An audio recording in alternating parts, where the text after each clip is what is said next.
CH-11 दोनों पक्षों को नुकसान होता है। जियो शान जियो यान के पास गया और कहा, हालांकि हम अलग अलग महाद्वीपों से हैं, मैं आपको बहुत अधिक अस्वीकार नहीं करता, लेकिन कभी कभी हर कोई अपनी मदद नहीं कर सकता। अतीत में आपका प्रदर्शन वास्तव में बहुत अच्छा है, मुझे आप पर शर्म आती है, लेकिन मैं अगले गेम में बिल्कुल भी पीछे नहीं हटूंगा, इसलिए सावधान रहें। जियो शान की ईमानदारी ने जियो यान को उससे कम असंतुष्ट बना दिया। शायद भव्य कपड़ों के इस समूह में बहुत सारे पतंगे थे, लेकिन ये कहना होगा कि उनके जैसे निचले स्तर के लोगों के पास कई मजबूत प्रतिद्वंद्वी हैं। जियो यान जानता है कि अगर वह अंधेरे में है, भले ही उसके पास मजबूत आत्मशक्ति हो, वह मायावी जियो याओ का प्रतिद्वंद्वी नहीं हो सकता है।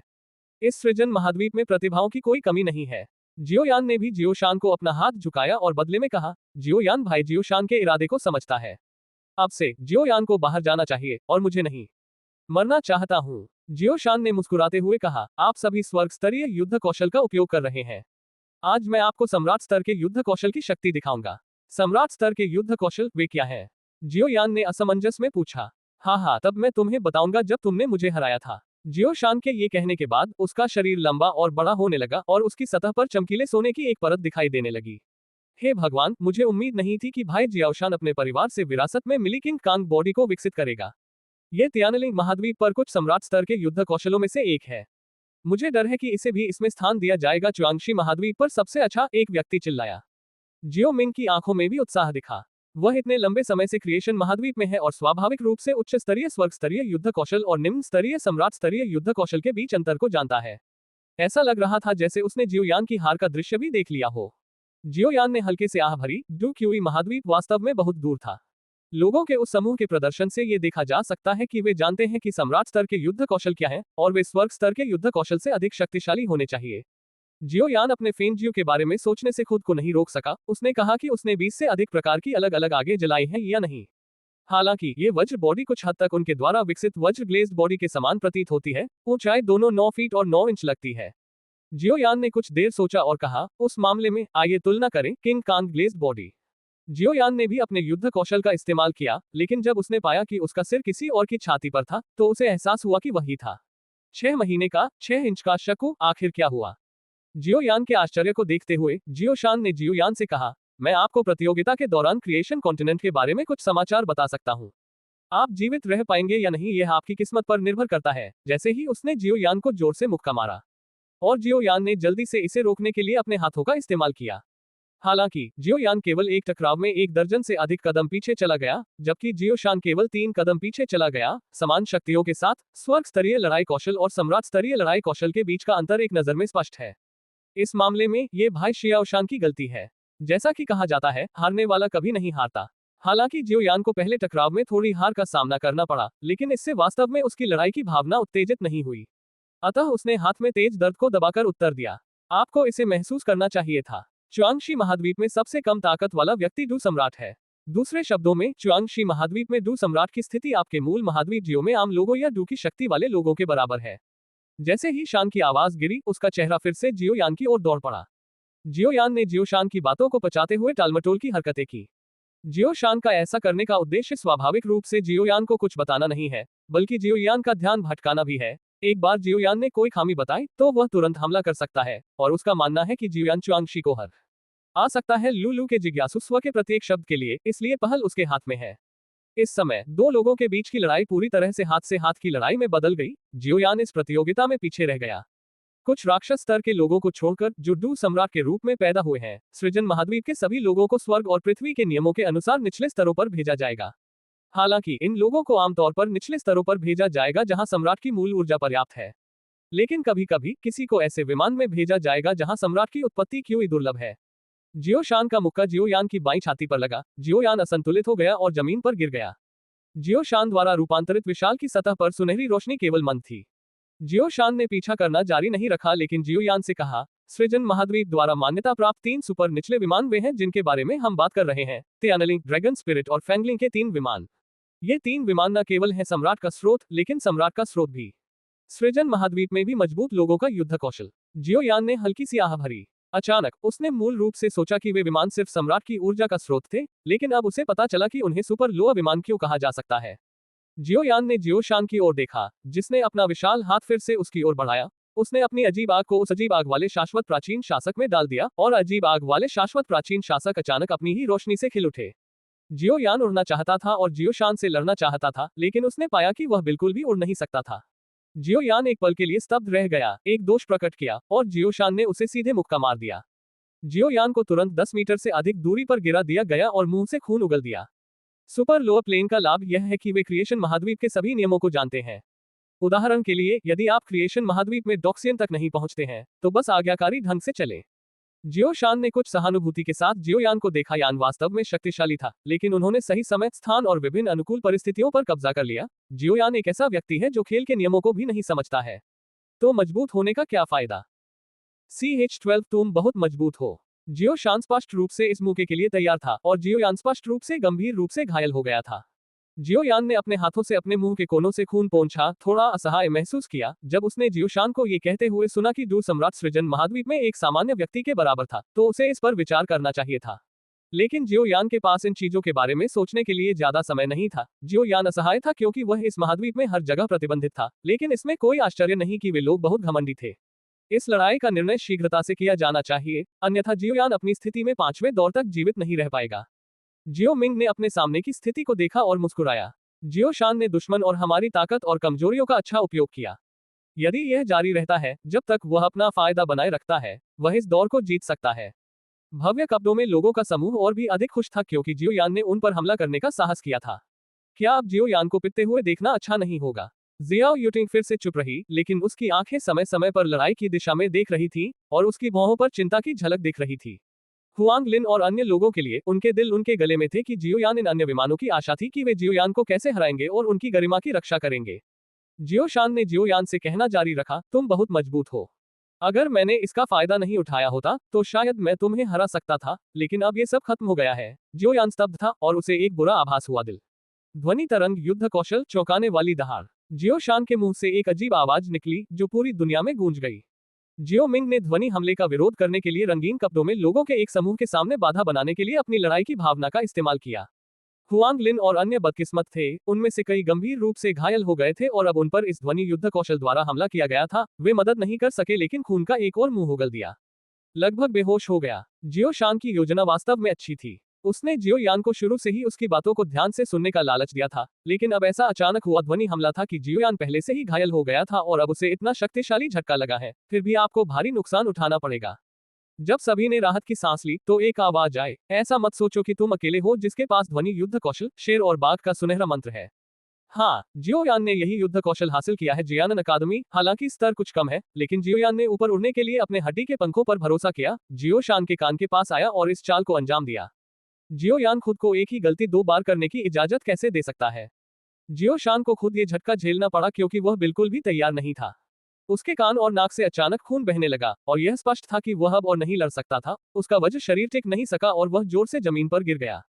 जियो यान भी चक्कर खाकर जमीन पर गिर गया। उसने खुद को गिरने से बचाने के लिए अजीब अग्नि प्राचीन शासक का इस्तेमाल किया। अब तक जियो यान ने 4 में से 4 लड़ाइयां जीत ली थी। अच्छे कपड़ों में लोगों के समूह ने जियो यान को विस्मय के भाव और आंखों में भय के भाव से देखा। ये कितना शक्तिशाली आदमी है, वे शायद इसे जीवन भर कभी नहीं भूलेंगे। जियो मिंग ने लोगों के एक समूह की आंखों में डर और कायरता भर दी। हालांकि वह भी जियो यान की प्रशंसा करता था। वह जानता था कि अगर उसने आज जियो यान को नहीं मारा, तो वे पूरी जिंदगी छाया में रहेंगे। चाहे ये जियो कबीले के लिए हो या इन भाइयों के लिए, जियो यान को आज ही मरना होगा। जियो मिंग ने एक व्यक्ति से कहा। जियो यान ने अब अपनी लड़ाई की भावना पूरी तरह से समाप्त कर दी है। जियो फेंग, आप यह अंतिम लड़ाई कर सकते हैं। हाँ भाई मिंग। जियो फेंग प्रतियोगिता स्थल पर आया, थोड़ा घबराया हुआ लेकिन थोड़ा उत्साहित भी था। यह आदमी एक उग्र व्यक्ति था जिसने 4 में से 4 गेम जीते थे। अगर मैं उसे मार सकता तो क्या मेरे पास भविष्य में जियो कबीले में अहंकारी होने की पूंजी नहीं होती? लेकिन क्या जियो यान के पास कोई अन्य साधन है, तो क्या वह चुपचाप नहीं मर जाएगा? अंत में वह अपने उपयोगितावाद की मदद नहीं कर सका और कदम दर कदम जियो यान की ओर चल पड़ा। जियो यान इस समय उसके पूरे शरीर पर घायल हो गया था, लेकिन उसे एक ध्वनि हमले का सामना करना पड़ा। चौथी लड़ाई में उसकी लापरवाही के कारण दोनों पक्षों को नुकसान हुआ, लेकिन जियो यान को पता था कि शायद आज वह सचमुच ही मर गया। वह जियो यान दशकों से सोल कबीले के खिलाफ लड़ रहा है, लेकिन वह उनके हाथों नहीं मरा, लेकिन अब वह अपने ही कुल के लोगों के हाथों मरने वाला है जो खून से जुड़े हुए हैं। अच्छा, क्या सृजन महाद्वीप है? मैंने बिस्तर पर जाने से पहले यह अध्याय समाप्त कर दिया है। मुझे आशा है कि इसे पढ़ने के बाद हर कोई मुझे इसकी समीक्षा देगा। इससे कोई फर्क नहीं पड़ता कि यह अच्छा है या बुरा। आप बता सकते हैं ये कैसा है। CH-13 नियमों का पालन करना होगा। रुको, मैंने आज जियो यान की जान बचाई है। अगर कोई जियोयान को छूना चाहता है तो उन्हें पहले मेरे पास से गुजरना होगा। जियो यूटिंग खड़ी हुई और जियोयान के पास चली गई। उसका स्वर बहुत सख्त था। यूटिंग, ये गेम जियोयान ने खुद तय किया है। इस मामले में उसे नियमों का पालन करना होगा। और यदि आप ऐसा करते हैं तो क्या वह नहीं सोचेगा कि आप सिर्फ उसका उपयोग कर रहे हैं? इसके अलावा वह ऐसा करने में सक्षम नहीं हो सकता है। ये आप अपनी बहन को जानते हैं। जियो मिंग ने बोलना समाप्त करने से पहले ही बात रोक दी। अब आप अपने लोगों को दूर ले जा रहे हैं। मैं दिखावा कर सकता हूं कि जो अभी हुआ वह कभी नहीं हुआ। अन्यथा भले ही मैं अपनी बहन से डांट खाने की कोशिश करूं, मैं उसका साथ दूंगा। यूटिंग, मैंने तुमसे कितनी बार कहा है कि यदि तुम इतने ही अहंकारी और अनुचित बने रहे तो तुम्हें वहां नहीं जाना चाहिए और बस जियो कबीले में रहना चाहिए। एक सौम्य महिला आवाज आई और 1 दर्जन लोग बाहर से अंदर चले आए। दरवाजा लोग, नेता एक महिला है। महिला ने धुंध जैसी सफेद पोशाक पहन रखी है, मानो वह धुएं और कोहरे में है। महिला के चेहरे पर एक सुंदर और अश्लील मुस्कान है, आत्मीयता का एहसास। महिला के पीछे के सभी लोग अच्छे कपड़े पहने हुए थे, लेकिन आंगन के सामने के लोगों की तुलना में वे कम घमंडी थे। सिस्टर वानकिंग, आप आखिरकार यहाँ हैं। मैं आपको अच्छी खबर बताता हूँ कि मुझे वह व्यक्ति मिल गया है जिसकी हम तलाश कर रहे थे। आवाज सुनकर जियो यूटिंग नाराज नहीं हुई, बल्कि वह महिला के पास आए और उसे गले लगा लिया हाथ और खुशी से कहा। महिला के हाथ थोड़ा कांपने लगे, लेकिन वह जल्द ही शांत हो गई। उसने जियो यूटिंग के सिर पर प्यार से हाथ फेरा और कहा, अपनी बहन को खुश करने के लिए अच्छी चीजें मत खरीदो। मुझे 1 साल से अधिक समय के बाद इसकी आदत हो गई है। लेकिन तुम्हें करना ही होगा। मैं वास्तव में खुद को डायन में बदलने के लिए तुम्हें दोष नहीं देता। जियो यूटिंग ने असहायता से अपना सिर हिलाया और कहा, इस रास्ते पर चलने के बाद मैं अपने भविष्य के रास्ते को पहले ही समझ चुकी हूँ। लेकिन बहन, आप अलग हैं। आप प्रतिभा और प्रतिभा दोनों में शीर्ष पर हैं। आप परिवार में सबसे होनहार व्यक्ति हैं युद्ध की दुनिया में प्रवेश करने के लिए। अमरता का वह स्तर। जियो वानकिंग ने जारी नहीं रखा, लेकिन पूरे अस्त व्यस्त स्थान पर नजर डाली। जियो यान और हुआंग लिन पर एक पल के लिए रुकी, फिर अपना ध्यान जियोमिंग और अन्य लोगों की ओर किया और जियोमिंग से कहा, क्या ये खत्म हो गया है? जियोमिंग का चेहरा हरा और सफेद हो गया, और अंत में उसने अपने दांत पीस लिए और कहा, अभी नहीं, डूक्यूई महाद्वीप से जियोयान की प्रतियोगिता अभी खत्म नहीं हुई है। उन्होंने व्यक्तिगत रूप से हम पांचों को अकेले चुनौती देने का वादा किया था, और अब प्रतियोगिता अभी तक पूरा नहीं हुआ है। जियो यूटिंग ने जियोमिंग की ओर देखा और कहा, जियोमिंग, बहुत दूर मत जाओ। फिर उसने जियो वानकिंग से कहा, बहन, ये वह है। जियोयान में एक तरह की अजीब आग है। हालांकि ऐसा नहीं है। आसमानी आग जितनी अच्छी है, यह उन जानवरों की आग से भी अधिक शक्तिशाली है, और मैंने व्यक्तिगत रूप से सत्यापित किया है कि यह मेरे शरीर से जहर निकाल सकती है, और शायद यह मेरी बहन की मदद कर सकती है। जियो वानकिंग ने जियो यूटिंग की बातों को रोका और जियोयान की ओर देखा। इस समय जियोयान बेहद कमजोर था और ऐसे खड़ा था जैसे कि एक नया पदोन्नत सम्राट उसे देखने के लिए इतने लंबे समय तक बना रह सकता है। चूंकि जियोयान अब और नहीं लड़ सकता, आइए आज का खेल समाप्त करें। जियो वानकिंग ने जियोमिंग के समूह से कहा। सिस्टर वानकिंग, अगर यह मामला जियो कबीले एल्डर्स हॉल को बताया गया है, तो वे इसे कैसे समझाएंगे? इसके अलावा इस 5वें गेम में जियोयान की अपनी विश्वसनीयता की रक्षा करना और भी मुश्किल है। जियो मिंग ने दिखाया कि वह जियो के बारे में सोच रहा था। यान, मैं आपको एल्डर्स हॉल में समझाऊंगा। 5वें गेम के लिए मैंने मना नहीं किया। मैंने बस जियो यान से इसे स्थगित करने के लिए कहा। ऐसा लगता है कि आपने अभी कहा है कि जियो यान के लिए कोई समय और तारीख नहीं है आप पांचों को हराने के लिए। ऐसी कोई शर्त नहीं है कि जियो यान को प्रतिस्पर्धा करने की अनुमति नहीं है। मैं चाहता हूं कि आप एक ही सांस में 5 लोगों को हराएं। जियो वानकिंग ने मुस्कुराते हुए जियो मिंग से कहा। इन शब्दों ने जियो मिंग और अन्य लोगों को अवाक कर दिया। सिस्टर वानकिंग मेरे जियो कबीले की सबसे प्रतिभाशाली महिला होने के योग्य हैं, लेकिन मुझे लगता है कि 5वां दौर कब खेला जाएगा, और हम अपने तियानलिंग महाद्वीप की गरिमा की रक्षा के लिए लड़ने के लिए किसे भेजना चाहिए? जियो मिंग ने अनिच्छा से कहा। जियो वानक्विंग ने कहा, जब तक वह हमारे तियानलिंग महाद्वीप में शामिल होने के लिए सहमत है, तब तक इससे कोई फर्क नहीं पड़ेगा कि वह 5वें गेम में हारता है या जीतता है। लेकिन क्या सिस्टर वानकिंग को पता है कि उसकी शर्तें क्या हैं? जियो मिंग ने जानबूझकर यह नहीं कहा। जब से जियो वानकिंग आए हैं, उसे हर जगह दबाया गया है। अब वह अंततः पहल कर सकता है। उसके पास 100% संभावना है कि वह जियोयान को मार डालेगा। लेकिन उनकी इच्छाधारी सोच अभी भी गलत थी। अगर जियो कबीले की सबसे प्रतिभाशाली महिला जियो वानकिंग को इस तरह हराया गया, तो वह जियो कबीले में कैसे रह सकती थी? जियो वानकिंग अब पहले जैसी जियो वानकिंग नहीं रही। ये कहा जा सकता है कि जियो कबीले में उसकी वर्तमान उच्च स्थिति केवल इसलिए नहीं है क्योंकि वह कबीले नेता की वंशज है, बल्कि उसकी बुद्धिमत्ता के कारण भी है। परिस्थितियों को बदला जा सकता है, लेकिन एक व्यक्ति के पास केवल एक ही जीवन है। जब वह यहाँ अपनी स्थिति को समझेगा, तो वह स्वाभाविक रूप से एक बुद्धिमान विकल्प बनाएगा। खैर, वे गंभीर रूप से घायल हैं। एक नियम के रूप में आप अपने लोगों को जियो कबीले में वापस ले जाते हैं। सबसे पहले जियो टोंग, आप उन्हें बचाने के लिए ड्रैगन और फीनिक्स सेना के आधे हिस्से का नेतृत्व करें। जियो वानकिंग ने अपने पीछे एक व्यक्ति से कहा। CH-14 जियो बूटिंग का गुस्सा। हाँ मिस। एक आदमी लोगों के एक समूह को भव्य कपड़ों में लोगों के समूह में ले गया। सिस्टर वान किंग इतनी अच्छी नहीं है और मैं उसे शर्मिंदा नहीं करूंगा। 10 साल बाद कबीले में शामिल होने के लिए परीक्षण में जियो कबीले के लोगों के लिए एक चुनौती होगी। क्या होगा अगर मैं इस प्रतियोगिता को 10 में रखूं वर्षों? उस समय मैं व्यक्तिगत रूप से कार्रवाई करूंगा। जियो मिंग ने अपनी राय रखी। आइए देखें कि जियो यान क्या चाहता है। जियो वानक्विंग ने कहा, वह सहमत होगा और उसे चुनने का कोई अधिकार नहीं है। मैंने उसे 10 और वर्षों तक जीवित रहने की अनुमति दी है। इन 10 वर्षों के भीतर मैं उनसे कहूंगा कि वे जियो यान को विशेष रूप से परेशान न करें। अन्यथा भले ही उसका इससे कोई लेना देना न हो, जियो कबीला आज लोग उसके लिए मुसीबतें खड़ी करते रहेंगे। इन सभी वर्षों में तियानलिंग महाद्वीप की गरिमा को इस तरह कभी नहीं रौंदा गया। जियो मिंग ने कहा, ठीक है। जियो वानक्विंग सहमत हो गया। जियो मिंग ने रंगीन कपड़ों में लोगों के एक समूह का नेतृत्व किया और निश्चित रूप से बेहोश लोगों को ले लिया, जिसमें जियोयान द्वारा पकड़े गए 2 लोग भी शामिल थे और अन्य इस समय जियोयान से बेहतर शारीरिक स्थिति में नहीं थे। मैं केवल असहाय होकर देखता रह गया जब उन्हें ले जाया गया। जियो वानकिंग ने फिर जियोयान के समूह के लोगों की ओर देखा और कहा, मुझे पता है कि आपके पास कई प्रश्न हैं और मैं एक एक करके उनका उत्तर दूंगा। लेकिन उससे पहले आपको पहले ये गोलियां लेनी चाहिए। जियो वानकिंग की आवाज बहुत सुखद थी, लोगों को ऐसा महसूस कराया मानो वे वसंत की हवा में नहा गए हो। जियो वानक्विंग आगे बढ़ी और अपने हाथ का अमृत उनके हाथों में दे दिया। जियो यूटिंग जियोयान के पास आया और जियोयान को ध्यान से बैठने में मदद की। जियोयान अब उसकी एकमात्र आशा थी। वह नहीं चाहती थी कि उसकी आशा की आग फिर से बुझे। इस समय एक व्यक्ति ने जियो वानकिंग की ओर देखा और कहा, आपको वही होना चाहिए जिसे वे एक महान व्यक्ति कहते हैं। मुझे खेद है, लेकिन हम सुदूर महाद्वीपों के लोग इसे सहन नहीं कर सकते। उनके हाथ में वे आज रईसों के इस समूह के प्रति शत्रुता से भरे हुए हैं और वे रईसों से चीजें स्वीकार करने को तैयार नहीं है। अन्य 3 लोग थोड़ी देर के लिए झिझके और अपने हाथों में मौजूद गोलियां फेंक दी और एक ने जियो वानकिंग को भी मारा। केवल हुआंग लिन ने कुछ नहीं कहा और चुपचाप अमृत ले लिया और उसका शरीर धीरे धीरे ठीक होने लगा। जियो वानकिंग इस दृश्य के लिए कोई अजनबी नहीं थी। उसने मुस्कुराते हुए कहा, आप ये भी जानना चाहते हैं कि आपका उपनाम जियो क्यों नहीं है, लेकिन आप मेरे जियो परिवार के सदस्य हैं। एक ही परिवार में निचले स्तरों के लोगों की आवश्यकता क्यों है?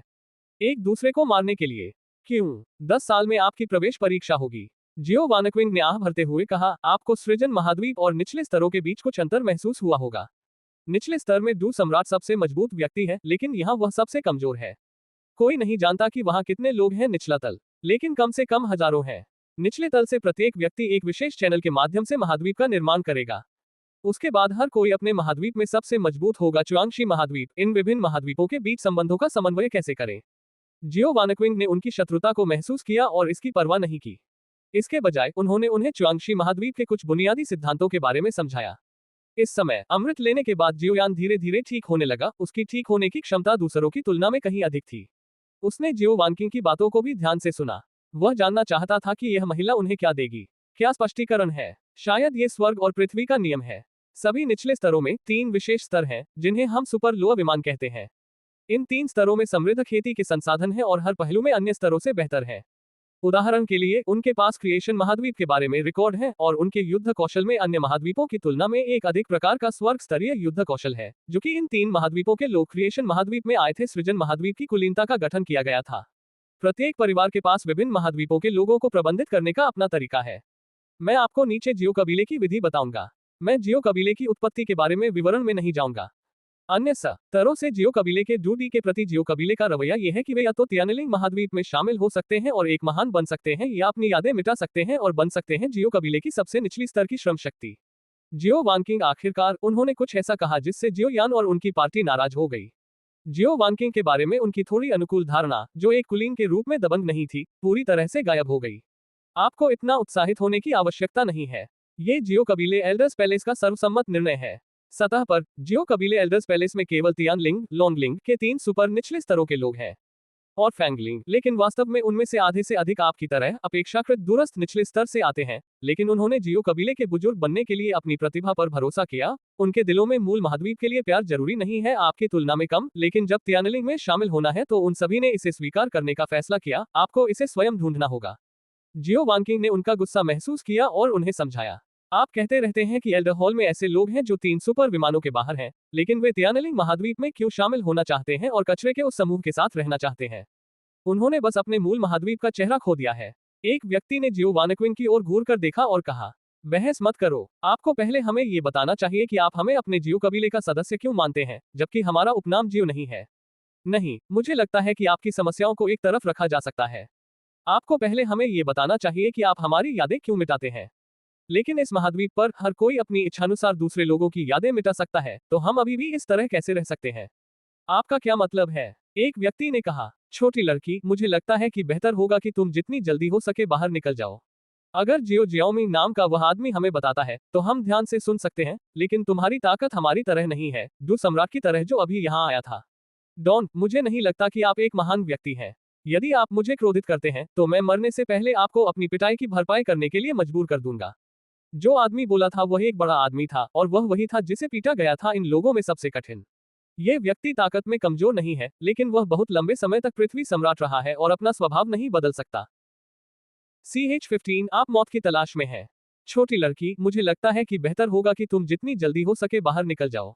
अगर जियो जियाओमिंग नाम का वह आदमी हमें बताता है, तो हम ध्यान से सुन सकते हैं, लेकिन तुम्हारी ताकत हमारी तरह नहीं है, डू सम्राट की तरह जो अभी यहाँ आया था। डॉन, मुझे नहीं लगता कि आप एक महान व्यक्ति हैं। यदि आप मुझे क्रोधित करते हैं, तो मैं मरने से पहले आपको अपनी पिटाई की भरपाई करने के लिए मजबूर कर दूंगा। जो आदमी बोला था वह एक बड़ा आदमी था, और वह वही था जिसे पीटा गया था इन लोगों में सबसे कठिन। यह व्यक्ति ताकत में कमजोर नहीं है, लेकिन वह बहुत लंबे समय तक पृथ्वी सम्राट रहा है और अपना स्वभाव नहीं बदल सकता। आप मौत की तलाश में हैं और आपने युवा महिला का अपमान करने का साहस किया है। जियो वानकिंग के बगल में खड़े लोगों ने बड़े आदमी से कहा। यह सुनकर बड़ा आदमी तुरंत क्रोधित हो गया और तिरस्कार पूर्वक कहा, क्या वह सिर्फ अपनी पहचान का दावा नहीं कर रही है? यदि आप लोग मेरी रक्षा नहीं करते, तो मुझे नहीं पता कि कितने लोगों ने उसके साथ बलात्कार किया होता। तुम हमारे सामने क्या दिखावा कर रहे हो? अरे, जब मुझे पीटा जा रहा था तो ये छोटी कुतिया समझाने क्यों नहीं आई? इस बड़े आदमी के शब्द कठोर और कठोर थे, भले ही जियो वानकिंग का स्वभाव अच्छा हो, वह शायद ही इसे सहन कर सके। जियो वानकिंग कुछ समझाना चाहती थी, लेकिन उसने जियो यूटिंग को बड़े आदमी के पीछे खड़ा देखा। उसने जल्दी से कहा, यूटिंग, रुको। जियो यूटिंग ने अपना दाहिना हाथ उठाया और जियो वानकिंग को नजरअंदाज कर दिया और बड़े आदमी से कहा, मुझे डर है कि जब मेरी बहन सम्राट के पास पहुंची तो आप पैदा भी नहीं हुए थे। मैंने एक बार कहा था कि मेरे जीवन में एकमात्र काम मेरी बहन की रक्षा करना है, चूंकि तुमने मेरा अपमान करने का साहस किया है बहन, बेहतर होगा कि तुम मर जाओ। सिर्फ एक हथेली से हर जगह खून बिखरा हुआ था। एक व्यक्ति सबकी नजरों के नीचे मर गया। भले ही वे नहीं जानते थे कि डू सम्राट बनने से पहले उन्होंने कितने लोगों को मार डाला था, फिर भी वे एक महिला को अपनी आंखों से और इतने क्रूर तरीके से किसी को मारते हुए नहीं देख सकते थे। यूटिंग, तुम। जियो वानकिंग जियो यूटिंग के पास आए और उसकी ओर इशारा किया, न जाने क्या कहे। अगर ऐसा व्यक्ति मर जाता है तो वह मर जाएगा। वह इस लायक भी नहीं है कि उसकी याददाश्त मिट जाए और वह नौकर बन जाए। जियो यूटिंग ने जियो वानकिंग की ओर देखा और जिद करते हुए कहा, चुप रहो। क्या तुम भूल गए कि तुमने मुझसे क्या कहा था? जियो वानकिंग ने सीधे जियो यूटिंग के चेहरे पर थप्पड़ मारा। वह इस बहन से हर संभव तरीके से प्यार करती थी, लेकिन एक साल पहले जो हुआ उससे उसने खुद को दुखी कर लिया, उदासीन, मानो वह दूसरों से हजारों मील दूर हो। मैंने अपनी बहन से वादा किया था कि मैं किसी को नहीं मारूंगा, लेकिन मेरी नजर में वह इंसान नहीं है। जो कोई भी मेरी बहन का अपमान करता है उसे मरना होगा। अगर मेरी बहन मुझे मारती है तो मैं आपको दोष नहीं देता, क्योंकि यह मेरी बहन का एहसान है। जियो यूटिंग ने बोलना समाप्त करने के बाद वह उसकी ओर मुड़ी। वह एक कमरे में चली गई, लेकिन उसकी आंखों के कोनों से आंसू की दो रेखाएं बह निकली और जमीन पर गिर गईं। यूटिंग, जियो वानक्विंग ने फोन किया लेकिन जवाब नहीं दिया। उसने आह भरी और अपने पीछे एक आदमी से कहा, हुआंग फैंग, कृपया उन्हें समझाएं। एक पर एक। यदि उनके पास कोई प्रश्न है तो वे उन्हें तब तक बता सकते हैं जब तक कि उनमें जियो कबीले के रहस्य शामिल न हो। हुआंग लिन और अन्य लोगों को थोड़ा झुकाया। उसने कहा, मुझे खेद है, यह मामला वानकिंग की गलती है। मैं सजा मांगने के लिए एल्डरमिंग पैलेस को इसकी रिपोर्ट करूंगी। जहां तक उसकी बात है, मैं उसे दफनाने के लिए किसी की व्यवस्था करूंगी। ये कहने के बाद उसके चेहरे पर थकान की झलक दिखी और वह जियो यूटिंग की ओर कमरे में चली गई। हुआंग फैंग नाम के व्यक्ति ने कई लोगों पर नजर डाली, लोगों को उस व्यक्ति के शव को ले जाने का आदेश दिया और उनसे कहा, आप वास्तव में अच्छे हैं। आपने जियो कबीले की देवी को भी अपमानित करने का साहस किया। यदि यह घटना नहीं होती, वानकिंग, युवा महिला, संभवतः जियो कबीले के इतिहास में सर्वोच्च सम्राट में प्रवेश करने वाली सबसे कम उम्र की व्यक्ति है। क्या आप हम रईसों को तुच्छ नहीं समझते हैं? चलो चलें। हुआंग फैंग के ऐसा कहने के बाद वह आखिरी कुछ लोगों को पीछे के कमरे में ले गया। जियो यान ने इस पर ध्यान नहीं दिया और आंखें बंद करके फेन जियो का अभ्यास करना शुरू कर दिया। अभ्यास के दौरान उसने पाया कि उसके शरीर में अजीब सी आग फीकी पड़ने लगी थी। इसके अलावा इस तरह के परिवर्तन के लिए बड़ी मात्रा में सम्राट की उत्पत्ति क्यूई की आवश्यकता होती है। डुक्यूई महाद्वीप में कोई सम्राट की उत्पत्ति क्यूई नहीं है, इसलिए उसके शरीर में अजीब आग ज्यादा नहीं चलती थी। लेकिन इस सृजन महाद्वीप में यह अलग है। यहाँ सम्राट की उत्पत्ति क्यूई प्रचुर मात्रा में है और परिवर्तन शुरू हो गया है।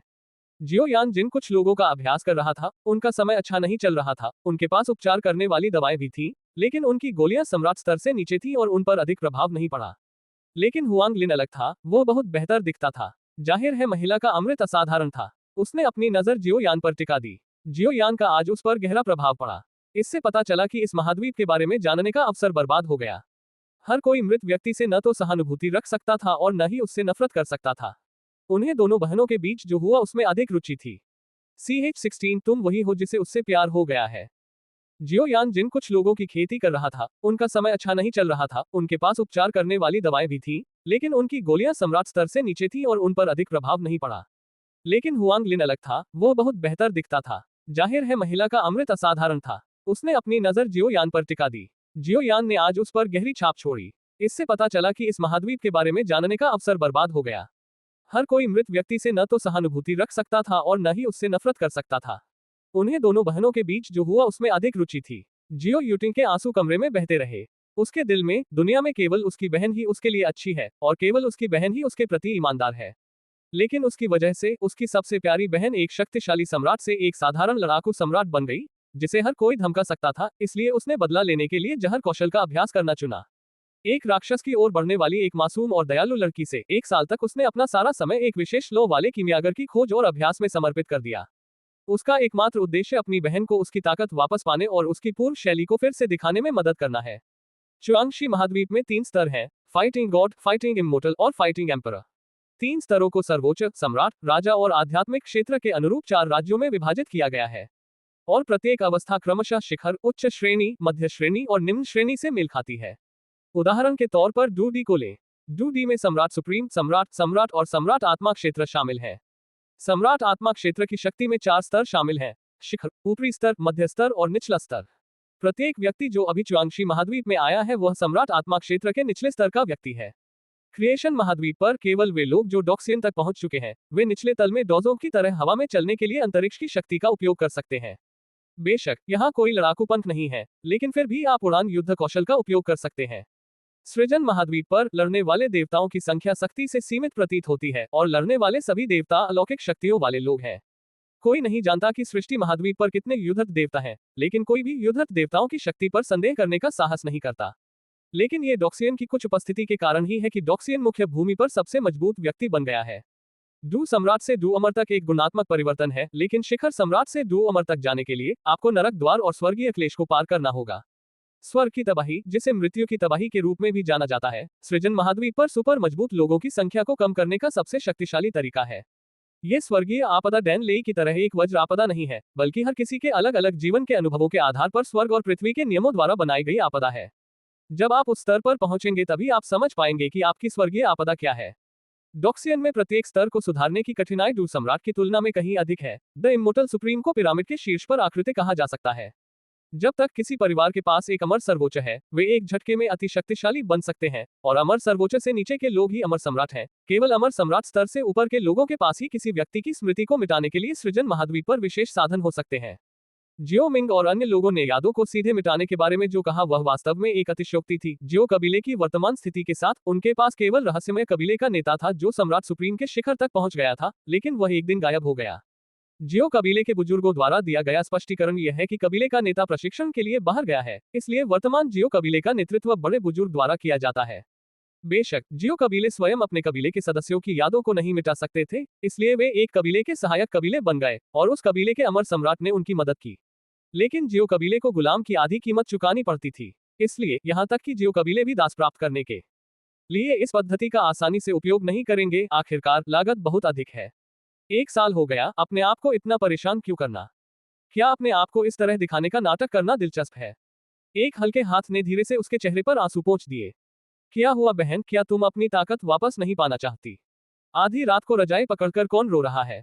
जो हर दिन परवाह न करने का दिखावा करता है, लेकिन दिल में ताकत पाने और सम्मान पाने की चाहत रखता है दूसरों का। जियो यूटिंग ने कसकर कहा। उसने जियो वानकिंग को गले लगाया और बड़बड़ाया। ठीक है, क्या आप उस जियो यान को बहुत महत्व नहीं देते हैं? मैं देखूंगा कि क्या वह इसे हल कर सकता है। यदि हाँ, तो आप अपने जहर कौशल को बदल सकते हैं। अब से मेरी बहन आपकी रक्षा करेगी तो कैसा रहेगा? जियो वानक्विंग ने उसे सांत्वना दी। अब भी मुझसे मेरी बहन की रक्षा करने के लिए मत कहो। अगर वह ऐसा नहीं कर सका तो मैं उसे मार डालूंगी। तुम्हारी हिम्मत कैसे हुई हमारे रिश्ते को धोखा देने की? भावनाएं, यूटिंग, तुम्हें उस लड़के जियो यान से प्यार नहीं करना चाहिए था। खैर, तुम्हारी रुचि अच्छी है। बहन कैसी रहेगी? तुम वही हो जिसे उससे प्यार हो गया है। जियो यूटिंग ने अपना तकिया जियो वानकिंग पर पटक दिया। CH-17 अजीब आग ने समलन का एक नया दौर शुरू किया। छोटे से आंगन में जियोयान जमीन पर बैठा था और आसपास के सम्राट की उत्पत्ति क्यूई जियोयान की ओर पागलपन से दौड़ने लगी। जियोयान के शरीर में फेन ज्यू पागलपन से चलने लगा।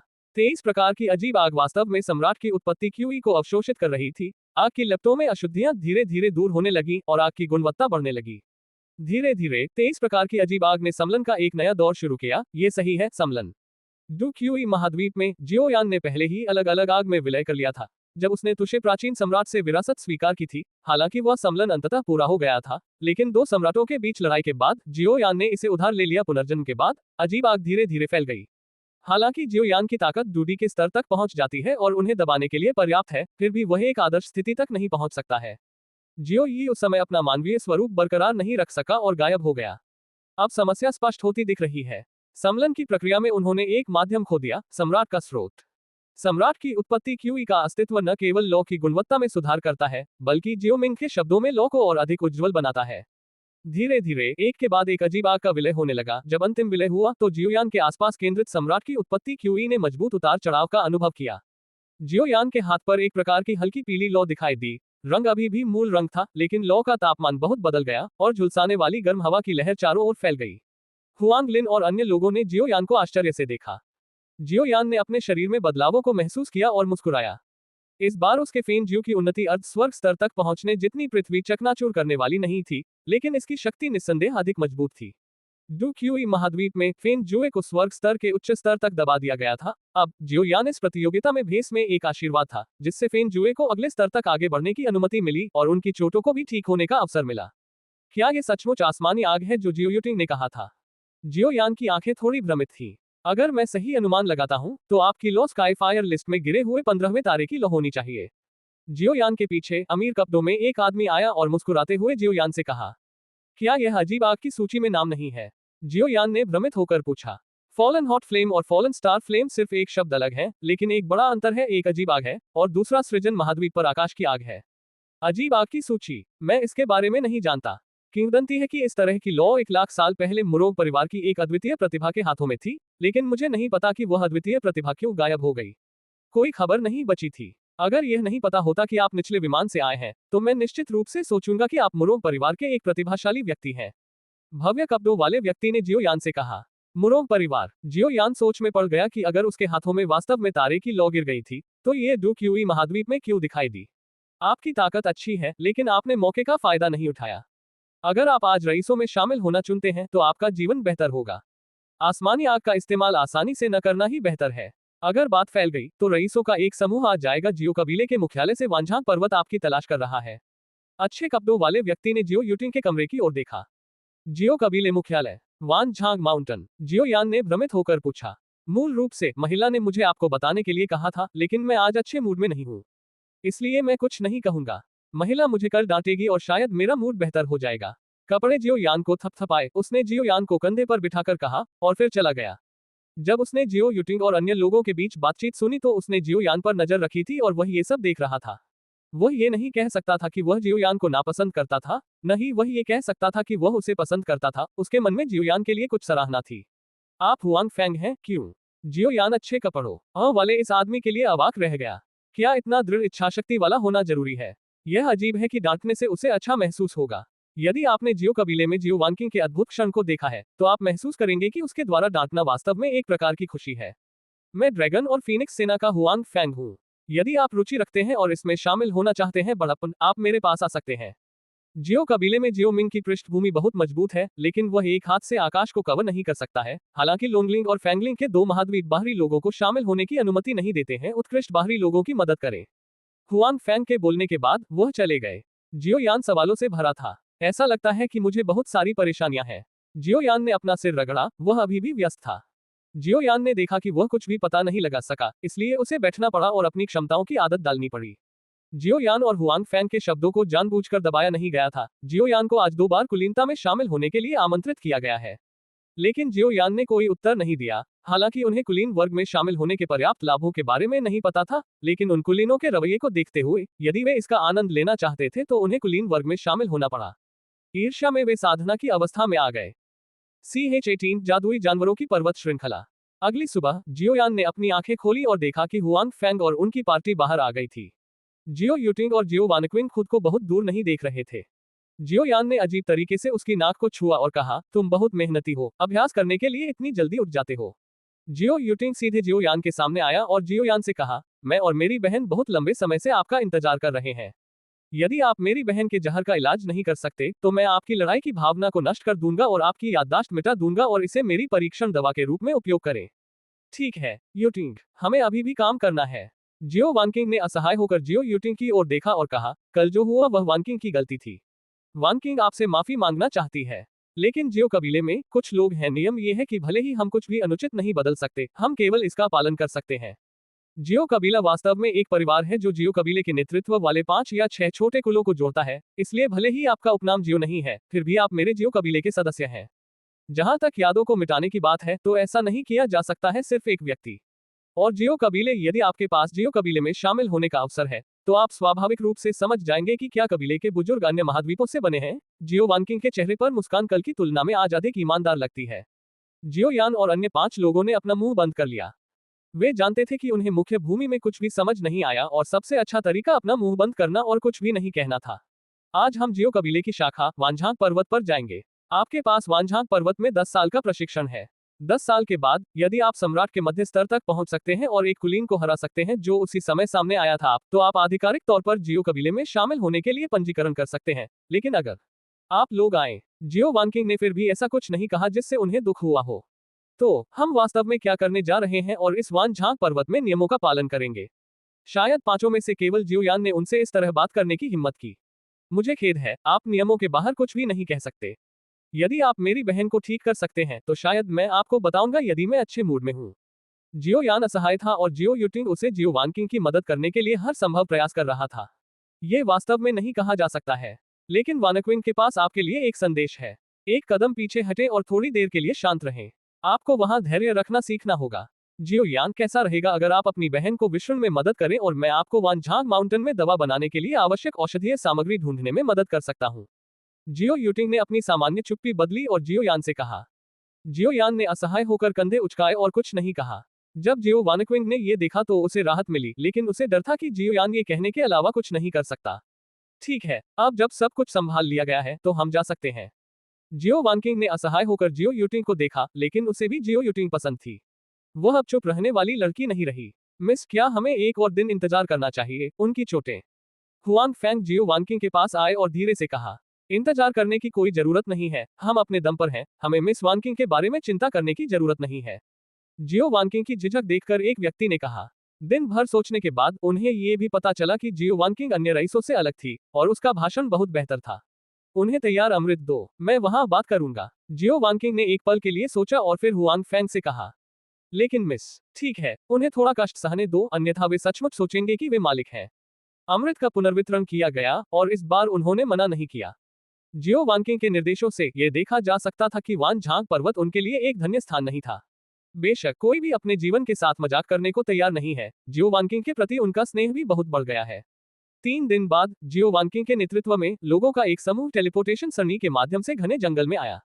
ये जादुई जानवरों की एक पर्वत श्रृंखला है। यहाँ के सबसे शक्तिशाली जादुई जानवर सम्राटों के शिखर तक पहुंच गए हैं।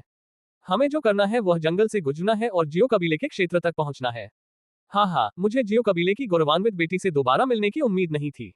मुझे नहीं पता कि मिस वानकिंग में वह साहस है या नहीं जो 1 साल पहले था।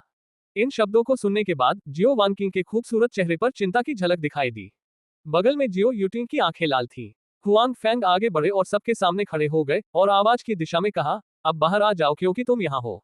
मुझे उम्मीद नहीं थी कि तुम्हारा जू परिवार इतना जानकार होगा। पिछली बार हमने तुम्हें भागने दिया था, इस बार हम पुराने और नए हिसाब किताब को एक साथ निपटाएंगे। हाँ, हुआंग फेंग, आप वास्तव में एक अंगरक्षक के रूप में योग्य हैं। लेकिन आज हम संयोग से मिले और हम सिर्फ अपने जनजाति को बचा रहे हैं। लेकिन जब से हम मिलते हैं हमें हर एक हफ्तों में 1 दर्जन से अधिक लोगों से सलाह लेनी चाहिए। बाहर नेता ने केवल हुआंग फेंग पर नजर डाली और फिर जियो वानकिंग पर नजर डाली। CH-19 जू लियांग, क्या तुम लड़ना चाहते हो? जू लियांग, अगर तुम लड़ना चाहती हो तो मैं तुम्हारे साथ चलूंगा। हुआंग फेंग ने जू लियांग के चेहरे पर नजर डाली और कहा, हुआंग फेंग, तुम्हारी ताकत लगभग मेरी जितनी ही है। अगर हम दोनों लड़ते हैं तो मुझे नहीं पता कि इसमें कितना समय लगेगा। हम अपने दो परिवारों के अन्य महाद्वीपों के नए दू सम्राटों को लड़ने क्यों नहीं देते? 7 बनाम 7 के बारे में क्या ख्याल है? जू लियांग मुस्कुराए और जियो कबीले के लोगों की ओर देखा।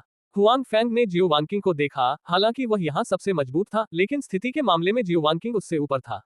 हमारे पास अन्य निचले विमानों से केवल 5 लोग हैं। मुझे डर है कि हम श्री जू को निराश करेंगे। हाँ, चिंता मत करो, मिस वानकिंग। क्या आप और आपकी बहन भी सम्राट के आध्यात्मिक दायरे के निचले स्तर पर नहीं है? आपके साथ हम 7 बनाम 7 हो जाएंगे और हम अभी भी पुराने नियमों का पालन करेंगे। मिस वानकिंग, किसी पुराने मित्र का हित खराब नहीं करूंगा। जू लियांग की मुस्कुराहट जारी रही जैसे कि वे अच्छे दोस्त हों। अगर हम लड़ते हैं तो लड़ो, मुझे तुमसे डर लगता है। बगल में जियो यूटिंग ने जू लियांग और उसके समूह को देखकर उन्हें छीलना चाहा और अब वे उनका मजाक उड़ा रहे थे, वह इसे कैसे रोक सकती थी? हाँ, यूटिंग सिर्फ मिस्टर जू के साथ मजाक कर रहा था। मिस्टर जू को ध्यान देने की जरूरत नहीं है। जियो वानकिंग ने फिर भी बात टाल दी। जू मो मिस यूटिंग की निर्भीकता की प्रशंसा करती है, तो मिस वानकिंग को इससे क्यों बचना चाहिए? हमें इस बारे में चिंता करने की जरूरत है कि क्या मिस वानकिंग को अपनी ताकत पर विश्वास नहीं है, या वह आप पर भरोसा नहीं करती है। निचले तबके के आदिवासियों का एक समूह विमान। जू लियांग की वाकपटुता वास्तव में उतनी अच्छी नहीं है और वह जियो वानकिंग को कोई रास्ता नहीं देता है। मिस वानकिंग, आइए लड़ें। हमें आपकी दयालुता याद है। हालांकि हम नहीं जानते कि हम भविष्य में जियो कबीले के सदस्य बन सकते हैं या नहीं, लेकिन अब हम अपना चेहरा नहीं खो सकते। हुआंग लिन ने खड़े होकर कहा जियो वानक्विन को। जियो वानकिंग ने जियो यान की ओर देखा और जियो यान ने सिर्फ सिर हिलाया। परिवार के सामने भले ही उनकी हैसियत कितनी भी कम क्यों न हो, बाहरी लोगों के सामने वे एक परिवार का प्रतिनिधित्व करते हैं। ठीक है, अगर मैं तुम्हें आज हरा दूं, तो मैं आधिकारिक तौर पर जियो कबीले का सदस्य बन सकता हूं। लेकिन क्या होगा यदि आप हारते हैं, तो आपको भी हारना चाहिए। इसलिए हम ये लड़ाई जीतेंगे। चूंकि मिस वानकिंग सहमत हो गई है, इसलिए प्रतियोगिता का स्थान तय करना हमारे ऊपर है। आखिरकार मिस वानकिंग और मिस यूटिंग दोनों मजबूत लोग हैं। अपनी स्थिति के साथ आपको नए डू जू के एक समूह को धमकाना नहीं चाहिए।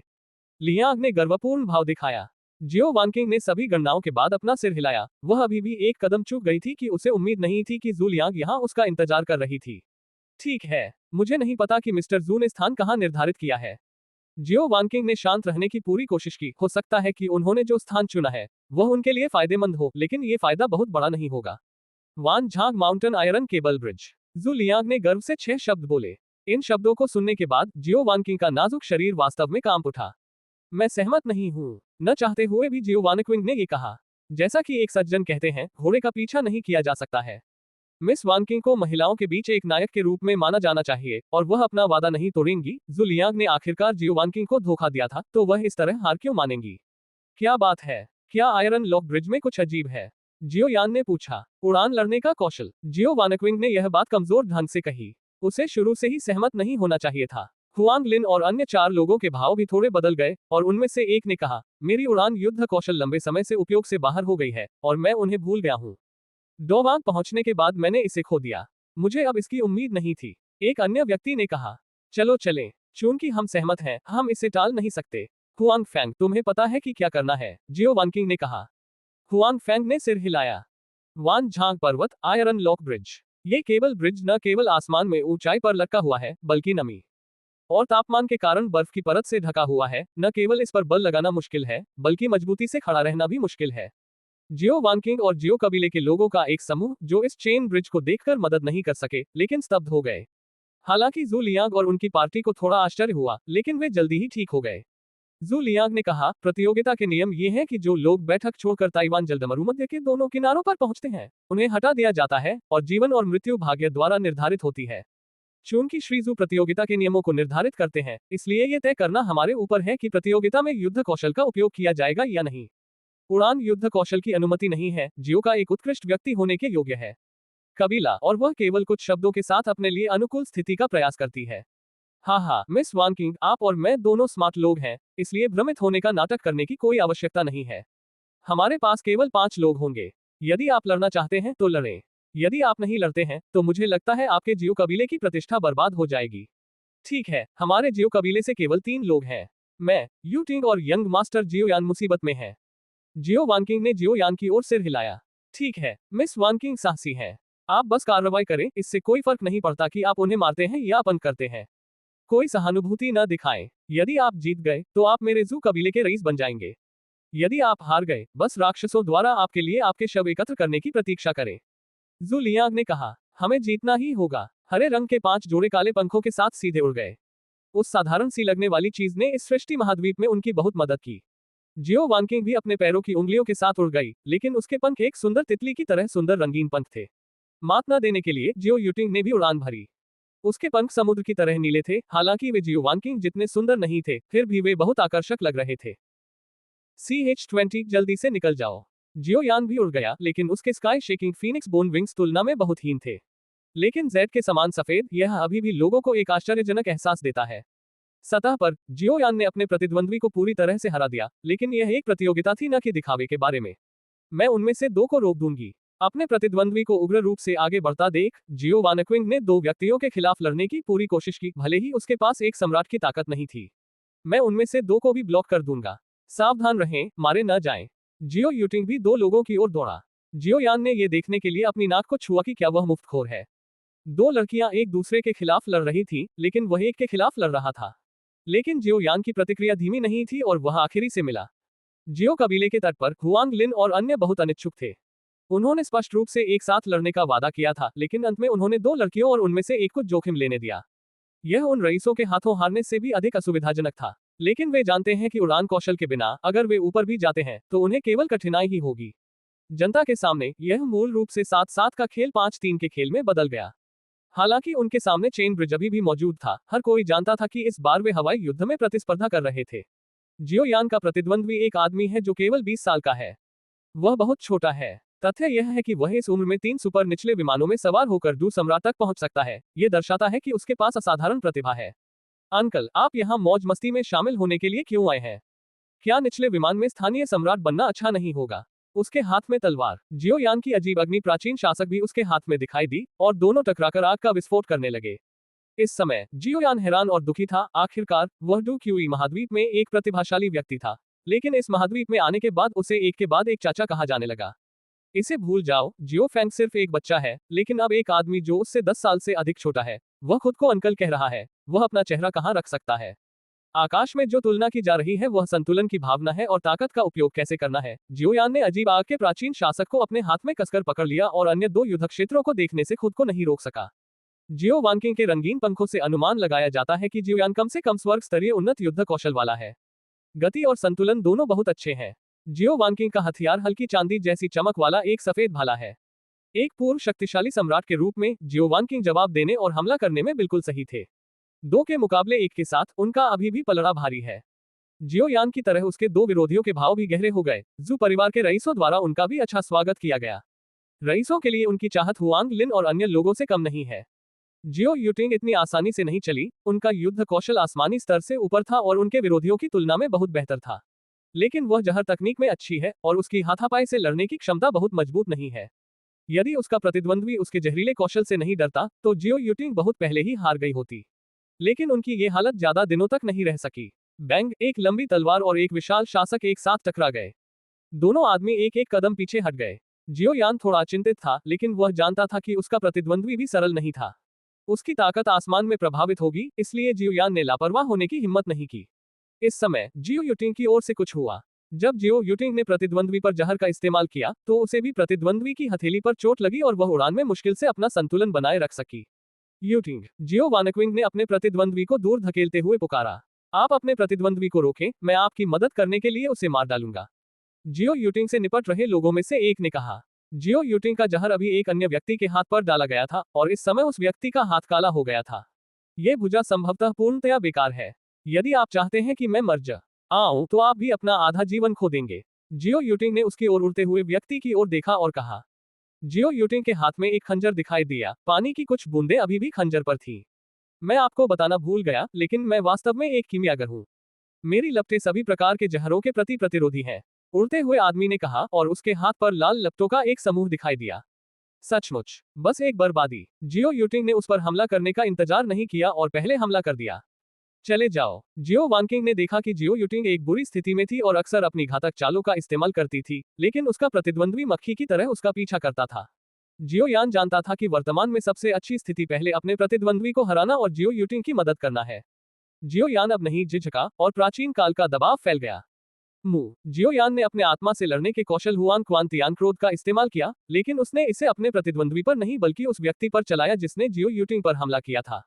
जियो यूटिंग पर हमला करने वाले व्यक्ति को जियोयान की आत्मा से लड़ने के कौशल ने पकड़ लिया था और जियो यूटिंग का खंजर भी उसके शरीर में घुसा दिया गया था। इस समय उसने वास्तव में आत्मा विनाश का निर्णय लिया। उसका शरीर फूलने लगा और बड़ा होने लगा। यूटिंग, जल्दी से निकल जाओ, जियो वानक्विंग ने कहा। हालांकि वह अभी भी एक कदम धीमी थी, जियो यूटिंग पर उसके प्रतिद्वंद्वी के आत्मा विनाश का प्रभाव पड़ा और उसका शरीर सीधे नीचे गिर गया। CH-21 तुशे प्राचीन सम्राट। यह देखकर हुआंग लिन ने बचाव करना चाहा, लेकिन जू लियांग ने उसका रास्ता रोक दिया। क्या हम इस बात से सहमत नहीं थे कि जीवन और मृत्यु की अपनी नियति है? जब आप मुझसे लड़ रहे हैं तब भी आपके पास दूसरों की मदद करने का समय है। चूंकि आप उसकी बहुत परवाह करते हैं तो नीचे जाएं और उसके साथ जाएं। जियोयान के प्रतिद्वंद्वी ने एक भयावह मुस्कान के साथ कहा। उसने अपने आत्मिक आक्रमण का भी प्रयोग किया और जियोयान ने अपना संतुलन खो दिया और बिना तैयारी के धीरे धीरे नीचे गिर गया। लेकिन वह व्यक्ति फिर भी संतुष्ट नहीं हुआ और उसने जियोयान से एक कदम ऊपर कर लिया। जियोयान और जियो यूटिंग टूटे हुए पंखों वाले दो पक्षियों की तरह थे जो सीधे पहाड़ी नदी की ओर गिर रहे थे। चले जाओ, हुआंग फेंग ने जू लियांग की ओर देखा जब उसने देखा कि जियोयान और जियो यूटिंग दोनों हार गए थे। क्या आप जियो कबीले खेल के नियमों का उल्लंघन करना चाहते हैं? जू लियांग ने पूछा। आप चारों ने जियो वानकिंग को घेर लिया। आपको आज उसे जिंदा पकड़ना होगा या मार देना होगा, जू लियांग ने चारों लोगों से कहा। जियो वानक्विंग की 2 के विरुद्ध 1 की लड़ाई पर्याप्त से अधिक थी, लेकिन 3 के विरुद्ध 1 की लड़ाई मुश्किल से ही पर्याप्त थी। लेकिन अब वह 4 लोगों से घिरा हुआ था और धीरे धीरे घाटे में चला गया। ठीक इसी समय दूर से हवा के कई झोंके सुनाई दिए। जू लियांग की अभिव्यक्ति बदल गई और उसने कहा, अरे जल्दी से पीछे हटो, जियो कबीले के बुजुर्ग यहाँ हैं। जू लियांग ने 1 दर्जन तसिंगी शिष्यों को एक जंगल में पीछे हटने के लिए प्रेरित किया। लेकिन जियो वानकिंग को घेरने वाले 4 लोगों ने एक कदम धीमा उठाया और एक मजबूत बल द्वारा सीधे दोनों तरफ की चट्टानों की ओर धकेल दिया गया। बुजुर्ग जियो हुआन फेंग के नेतृत्व वाली ड्रैगन और फीनिक्स सेना ने तुरंत उस बूढ़े व्यक्ति से कहा जिसने उनका नेतृत्व किया था, स्थिति कैसी है? जू परिवार के लोग वास्तव में फिर से परेशानी पैदा करने के लिए हमारे यहाँ आए थे, जियो जुवान नाम से जाने जाने वाले बूढ़े व्यक्ति ने पूछा। यूटिंग और निचले विमान से एक व्यक्ति चट्टान से गिर गए, हुआंग फेंग ने असहाय होकर कहा। यह अच्छा नहीं है, मिस वानकिंग अकेले पहाड़ी नदी की ओर उड़ गई। एक शिष्य ने कहा। बकवास, क्या ये लड़की नीचे जा सकती है? बुजुर्ग जियो हुआन ने गुस्से से कहा। हुआंग फेंग, आप उन्हें शाखा तक ले जाएं, मैं उनकी तलाश करूंगा। इतना कहने के बाद बूढ़े व्यक्ति ने भी अपनी उड़ान कौशल शुरू की और नीचे की ओर उड़ गया। क्रिएशन महाद्वीप में केवल वे ही लोग स्वतंत्र रूप से उड़ सकते हैं जो फाइटिंग इमोर्टल के स्तर तक पहुंच चुके हैं। इसलिए उड़ान युद्ध कौशल को महाद्वीप पर सबसे आम युद्ध कौशल और सबसे लोकप्रिय युद्ध कौशल कहा जा सकता है। पहाड़ी नदी के तल पर यहाँ बहुत ठंड है और एक छोटी सी धारा तेजी से यहाँ से बहती है। यहाँ धुंध घनी है और ऐसा लगता है जैसे कोई परिलोक हो। लेकिन हालांकि यहाँ पर्याप्त धूप नहीं है, फिर भी यहाँ आश्चर्यजनक रूप से हरे भरे पौधे उग रहे हैं जो बहुत अजीब है। घास वाले इलाके में काले कपड़े पहने एक आदमी लेटा हुआ था। यह व्यक्ति जियोयान था। यह अजीब था कि वह इतनी ऊंचाई से गिरने के बाद घायल नहीं हुआ था। काफी देर के बाद जियोयान धीरे धीरे जाग गया। उसने अपना सिर हिलाया और इस अजीब जगह को देखने लगा। छोटे लड़के, मेरे पास ज्यादा समय नहीं है, अब कुछ भी मत सोचो, मेरे निर्देशों का पालन करो और मैं तुम्हें उस छोटी लड़की को ढूंढने ले जाऊंगा। वरिष्ठ प्राचीन सम्राट तुशे, क्या ये वास्तव में आप हैं? जियोयान ने बहुत खुशी से कहा। सम्राट तुशे अंतिम डू सम्राट थे जो हजारों साल पहले डू क्यूई महाद्वीप पर रहते थे। उनके बारे में कई किंवदंतियां हैं, लेकिन बहुत से लोग उनकी वास्तविक उत्पत्ति के बारे में नहीं जानते हैं। सम्राट तुशे के डू सम्राट बनने से पहले डू क्यूई महाद्वीप हजारों वर्षों तक डू सम्राट के बिना रहा था। हालांकि एक दिन तुशेगु सम्राट अचानक कहीं से प्रकट हुआ और उसने दावा किया कि वह डू सम्राट बन गया है। उस समय कई शीर्ष 9 सितारा लड़ाकू संत तुशेगु सम्राट से लड़ने के लिए सेना में शामिल हो गए और हार गए।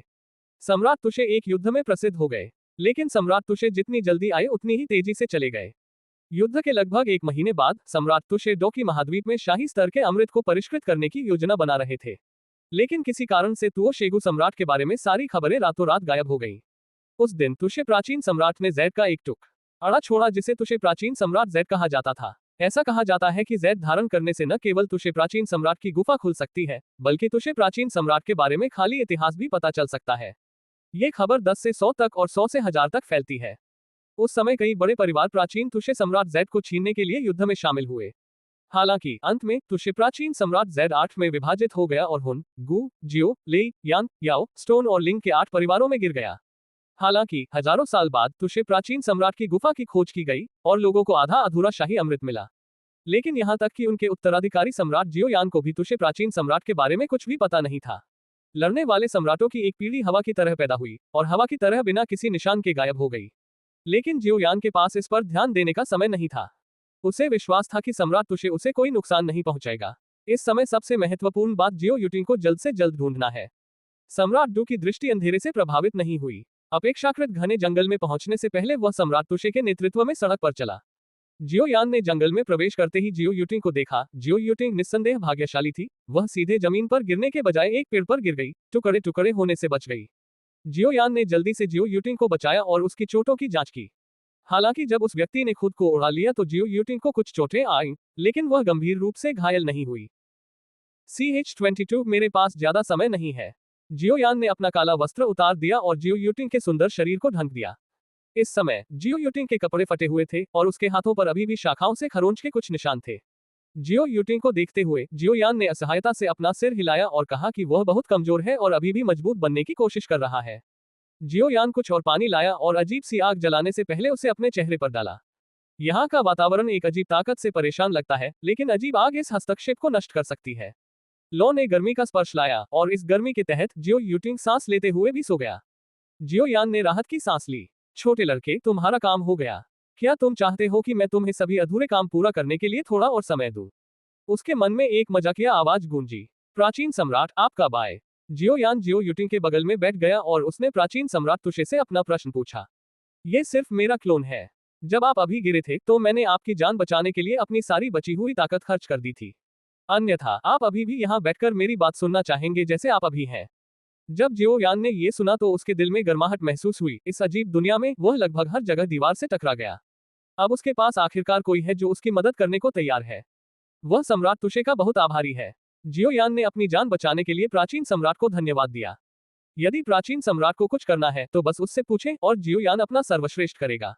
वह प्राचीन सम्राट की उम्मीदों पर खरा उतरेगा, जियो यान ने कहा।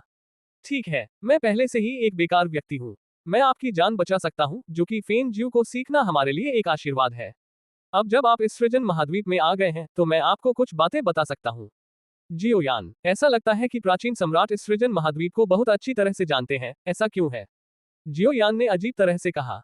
क्या किसी ने आपको बताया कि आपके पास जो लौ है वह स्वर्गीय आग है, अजीब आग नहीं है? सम्राट तुशे ने जियो यान के शब्दों का जवाब नहीं दिया और एक अप्रासंगिक विषय पूछा। ठीक है, उन्होंने कहा कि मेरी अजीब आग स्वर्गीय आग थी, लेकिन ऐसा लग रहा था कि इसमें कुछ आध्यात्मिकता की कमी है। लेकिन जब फेन ज्यू सम्राट स्तर तक पहुंच गया तो अजीब आग ने सम्राट की मूल ऊर्जा को अवशोषित कर लिया और पहले से कहीं अधिक मजबूत हो गई।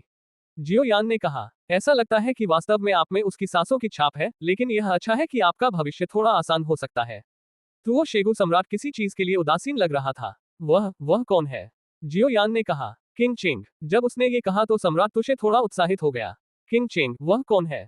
आप गलत हैं, जियो यान ने कहा। उसने नहीं सोचा था कि वह ऐसे किसी अजनबी से संबंधित था। मैं तुम्हें बताऊंगा, लेकिन उससे पहले क्या तुम जानते हो कि मैं कौन हूँ? तुओ शेगु सम्राट ने कहा। क्या आप प्राचीन सम्राट तुशे नहीं है? जियो यान ने उत्तर दिया। मैं डू सम्राट बनने से पहले के अपने स्वरूप के बारे में बात कर रहा हूँ। तुशे प्राचीन सम्राट ने कहा। ऐसा कहा जाता है कि प्राचीन सम्राट एक प्रकार की ज्वाला है, लेकिन मुझे नहीं पता कि यह सच है या नहीं। जियो यान ने असहाय होकर कहा। हाँ, मैं वास्तव में एक प्रकार की लौ हूँ। तुशे सम्राट यान जो सृजन महाद्वीप पर स्वर्गीय अग्नि सूची में अंतिम और 20वें स्थान पर है। जियो यान ने आश्चर्य से कहा। प्राचीन सम्राट सृष्टि महाद्वीप पर स्काईफायर निकला। जियो वानकिंग के प्रदर्शन से जियो यान को स्वाभाविक रूप से पता चला कि त्यानहुओ कितना मूल्यवान था, लेकिन जब प्राचीन सम्राट तुशे ने कहा कि वह त्यानहुओ था तो जियो यान का दिमाग खाली हो गया। ये सही है, मैं डोकी महाद्वीप में हजारों वर्षों से हूँ और मुझे इस सृजन महाद्वीप में 1 लाख वर्षों तक रहना चाहिए था। हालांकि इतने वर्ष हो गए हैं, फिर भी जब मैं आत्मीयता की भावना महसूस करता हूँ, यहाँ वापस आओ। प्राचीन सम्राट तुशे ने आह भरी। जियो यान को अभी भी इन 10,000 वर्षों और 1 लाख वर्षों की कुछ समझ है। डू क्यूई महाद्वीप में 1 वर्ष और इस सृजन महाद्वीप में 10 साल। रास्ते में जियो वानक्विंग ने उन्हें सृजन महाद्वीप से भी परिचित कराया। वे बेवकूफ नहीं थे और कुछ भी नहीं समझते थे। उसने जिज्ञासा को अपने हृदय में दबा लिया और सम्राट तुशे को ये रहस्य बताते हुए चुपचाप सू नता रहा। शुरुआत में मैं सृजन महाद्वीप में सबसे कमजोर स्काईफायर था, इसलिए मैं अक्सर दूसरों की तुलना में अभ्यास करने में अधिक समय बिताता था। सृजन महाद्वीप और डू क्यूई महाद्वीप की अजीब आग सूची में एक स्काईफायर सूची है, जो 19 प्रकारों को रिकॉर्ड करती है स्काईफायर का। जहां तक स्वर्गीय अग्नि सूची में रहस्यमय नंबर 1 का अस्तित्व है, ऐसा प्रतीत नहीं होता है। स्काईफायर खेती का एक बड़ा फायदा है। वे अभ्यास करने के लिए सम्राट के स्रोत क्यूई का उपयोग कर सकते हैं। रैंकिंग जितनी अधिक होगी, स्वर्गीय अग्नि सम्राट के स्रोत क्यूई के उतना करीब होगी और उतनी ही तेजी से उनकी ताकत बढ़ेगी। हालांकि नुकसान यह है कि उनके पास है सम्राट के स्रोत क्यूई पर कोई नियंत्रण नहीं। जितना अधिक मैं स्काई फायर के अंतिम प्रकार के रूप में क्यूई पर भरोसा करता हूँ, मुझे स्वाभाविक रूप से कोई फायदा नहीं होता है और मैं मनुष्यों से भी धीमा हूँ। एक दिन जब मैं एकांत में अभ्यास कर रहा था, मानव अभ्यासकर्ताओं का एक समूह आया। उस समय मेरी ताकत सम्राट के मध्य स्तर के आसपास थी, लेकिन मनुष्यों के बीच एक सम्राट सर्वोच्च शक्ति थी। 5 सम्राट शक्तियां भी थीं। उनमें एक बहुत ही युवा व्यक्ति है जो सम्राट के निचले पद का है और वह लोगों के इस समूह का नेता भी है। उसने फॉलन स्टार फ्लेम में महारत हासिल कर ली है, जो स्काई फायर पर 15वें स्थान पर है रैंकिंग। सम्राट तुशे ने धीरे से कहा, क्या ये वास्तव में स्काई फायर है जो मुझे डू क्यूई महाद्वीप पर 23 प्रकार की अजीब आग को मिलाने से मिला है? जियो यान ने पूछा। ये सही है। तुशे प्राचीन सम्राट ने जियो यान के विचारों की पुष्टि की। क्या ऐसा हो सकता है कि प्राचीन सम्राट उस अद्भुत प्रतिभा के बारे में बात कर रहे थे जिसका उल्लेख हुआंग फैंग ने मुरोंग परिवार के बारे में किया था? जियो यान ने गिरे हुए तारे की लौ के मालिक के बारे में सोचा जिसका उल्लेख हुआंग फैंग ने किया था। मुरोंग, ये सही है, यह अंतिम नाम है। भले ही हजारों साल हो गए हो, मैं इस नाम को कभी नहीं भूलूंगा। सम्राट तुशे के स्वर में डर का भाव था। यदि आपके पास मौका है तो बेहतर होगा कि आप मुरोंग परिवार के पास जाएं। यदि आप इतनी मात्रा में युद्ध कौशल प्राप्त कर सकते हैं तो यह आपके अभ्यास के लिए बहुत फायदेमंद होगा। लड़ाई कौशल? कौन सा युद्ध कौशल? जियो यान ने कहा, मेरी बात सुनो और धीरे से बताओ। मेरे पास ज्यादा समय नहीं है, लेकिन मेरे पास अभी भी तुम्हें सब कुछ बताने के लिए पर्याप्त समय है। CH-23 मुरोंग परिवार। यद्यपि मुरोंग परिवार के युवा मास्टर के पास केवल एक निम्न रैंकिंग सम्राट की ताकत थी, जब उसने मेरा सामना किया तो उसने अपने लोगों को उसकी मदद नहीं करने दी। इसके बजाय उसने अपने लोगों से मेरा रास्ता रोकने के लिए कहा। उसने मुझे ऐसा करने के लिए मजबूर किया, उससे आमने सामने लड़ो। मुझे उसके साथ आमने सामने की लड़ाई चुनने के लिए मजबूर किया गया था। हालांकि मैं स्काईफाई हूं और उससे अधिक मजबूत हूं, आग की लपटों पर उसका नियंत्रण स्काईफाई की तरह मेरे से भी बदतर नहीं है। लड़ाई जीतने के लिए हमने फॉलन स्टार फ्लेम पर भरोसा किया। यह एक टाई थी, लेकिन यह केवल एक अस्थायी टाई थी। अंत में उसे एहसास हुआ कि ताकत से अभिभूत होने का क्या मतलब है। सम्राट तुशे के मुंह में एक कड़वाहट दिखाई दी। केवल एक चाल के साथ उन्होंने स्वर्गीय अग्नि और स्वर्गीय जल को मिला दिया। केवल एक चाल के साथ विजेता और हारने वाले का निर्धारण तुरंत उन लोगों के बीच किया गया जो मूल रूप से समान रूप से मेल खाते थे। एक नया शब्द तियानशुई ने कहा था। तियानशुई एक दुर्लभ चीज है जो सृजन महाद्वीप के साथ है। तियानशुई सूची की तरह ये तियानशुई सूची में एक खाली नंबर 1 है, कुल 19 प्रकार की तियानशुई के साथ। तियानशुई तियानहू के समान है और समान रैंकिंग वाला तियानशुई किसी भी तरह से तियानहू से कमजोर नहीं है। तुशेगु सम्राट ने परिचय दिया। पानी और आग कैसे संगत हो सकते हैं? पानी और आग असंगत होने चाहिए। हाँ, पानी और आग असंगत हैं। लगभग हर कोई ऐसा सोचता है। यही कारण है कि वे अदूरदर्शी हैं और सोचते हैं कि उनके प्रतिद्वंद्वी तारांकन करने की कोशिश कर रहे हैं, इसलिए वे असफल हो जाते हैं। इसीलिए मैंने शुरुआत में ऐसा सोचा था। गंभीर रूप से घायल। डू क्यूई महाद्वीप में क्या यह नहीं कहा जाता है कि अलग अलग आग को एक दूसरे के साथ नहीं जोड़ा जा सकता है? लेकिन ऐसा नहीं है कि दो पागलों ने अलग अलग आग को एक साथ जोड़ दिया और टूट गए और डू सम्राट बन गए। कुछ पारंपरिक अवधारणाओं ने आपकी सोच को प्रभावित किया है, इसलिए यह है नए तरीकों को आजमाने की हिम्मत क्यों न करें। पानी और आग असंगत हैं, लेकिन यदि आप उन्हें एक दिन संगत बनाते हैं तो आप शक्तिशाली शक्ति प्राप्त करेंगे। तुओ शेगु सम्राट ने कहा। प्राचीन सम्राट ने मुझे मुरोंग परिवार के पास जाने के लिए सिर्फ इसलिए कहा क्योंकि वह चाहता था कि मैं इस तरह के युद्ध कौशल का अभ्यास करूं। जियो कबीले ने पूछा। सैकड़ों हजारों वर्षों से ये सवाल रहा है कि क्या क्रिएशन महाद्वीप पर कोई मुरोंग परिवार है, और यह भी एक सवाल है कि क्या कोई और इस तरह के युद्ध कौशल का अभ्यास कर रहा है। भले ही आपको ये युद्ध कौशल मिल जाए, आप हो सकता है कि वह इसमें सफल न हो सके। प्राचीन सम्राट तुशे ने कहा। इस प्रकार के युद्ध कौशल को 3 खंडों में विभाजित किया गया है, बर्निंग ज्यू, द हेवन ट्रांसफॉर्मेशन ज्यू और वाटर एंड फायर ज्यू। ये वही है जो श्री मुरोंग ने मुझे बताया था। मेरे हारने के बाद उसने मुझ पर तुरंत हमला नहीं किया, लेकिन मुझे युद्ध कौशल के 3 खंडों से परिचित कराया। आपने पहले ही फेन ज्यू का अभ्यास किया है। ट्रांसफॉर्मिंग हेवन ज्यू स्वर्ग और पानी का एक सम्मिलन है, और अंतिम जल और अग्नि ज्यू है युद्ध तकनीक का उन्होंने अभ्यास किया। तीसरे युद्ध कौशल का अभ्यास करने के लिए स्वर्गीय अग्नि और स्वर्गीय जल को आपके द्वारा स्वेच्छा से अवशोषित किया जाना चाहिए, तुशे प्राचीन सम्राट ने कहा। तियानशुई तियानहुओ इसे केवल स्वेच्छा से कर सकता है। ये कैसे संभव है? तियानहुओ और तियानशुई दोनों बुद्धिमान चीजें हैं, वे आसानी से दूसरों द्वारा अवशोषित होने के लिए कैसे सहमत हो सकते हैं? इसीलिए मैं उनसे बहुत प्रभावित हुआ। यदि उनकी असामयिक मृत्यु नहीं होती तो सृजन महाद्वीप में एक अत्यंत शक्तिशाली व्यक्ति प्रकट होता। सम्राट तुशे ने अपने मूल शत्रु के प्रति अपनी प्रशंसा नहीं छिपाई। वह कैसे मर गया? जियो यान ने पूछा। जब वह मुझे ये बातें बता रहा था तभी हमें अपने जीवन के सबसे भयानक दृश्य का सामना करना पड़ा। 4 युद्धरत देवताओं के बीच युद्ध। 4 युद्धरत देवता सृष्टि महाद्वीप में पौराणिक अस्तित्व एक ही बार में प्रकट हुए। लेकिन जब उसने ये कहा तो आह भरी। मुझे यह मत बताना कि जब ये 4 देवता लड़ रहे थे तब तुम युद्ध स्थल पर थे। जियो यान ने निगल लिया और कहा, यदि ऐसा है तो उनका भाग्य बहुत दुर्भाग्यशाली है। उन्होंने इस जीवन में किसी को भी उकसाया नहीं है क्योंकि वे गलत स्थिति में हैं। हाँ, उस लड़ाई के बाद मुरो परिवार के सदस्य मारे गए थे। लेकिन फॉलन स्टार फ्लेम और मैं युद्ध से उत्पन्न अंतरिक्ष तूफान द्वारा समय और स्थान की अशांति में शामिल थे और डुक्यूई महाद्वीप पर पहुंचे। फॉलन स्टार फ्लेम वह गंभीर रूप से घायल हो गया और डुक्यूई महाद्वीप पर अजीब आग में विभाजित हो गया।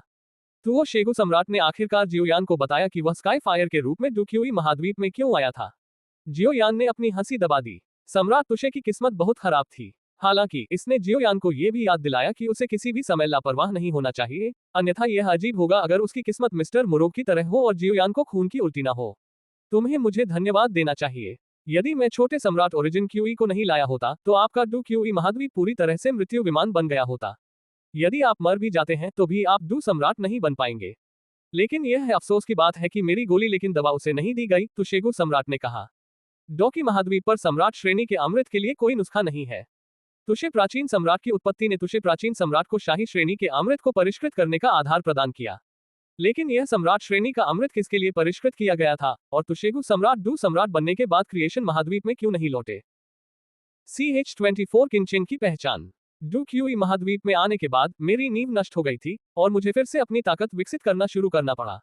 लेकिन एक स्काईफायर के रूप में मैं सम्राट के स्रोत क्यूई पर बहुत निर्भर था और उस समय सम्राट का स्रोत क्यूई समाप्त हो गया था।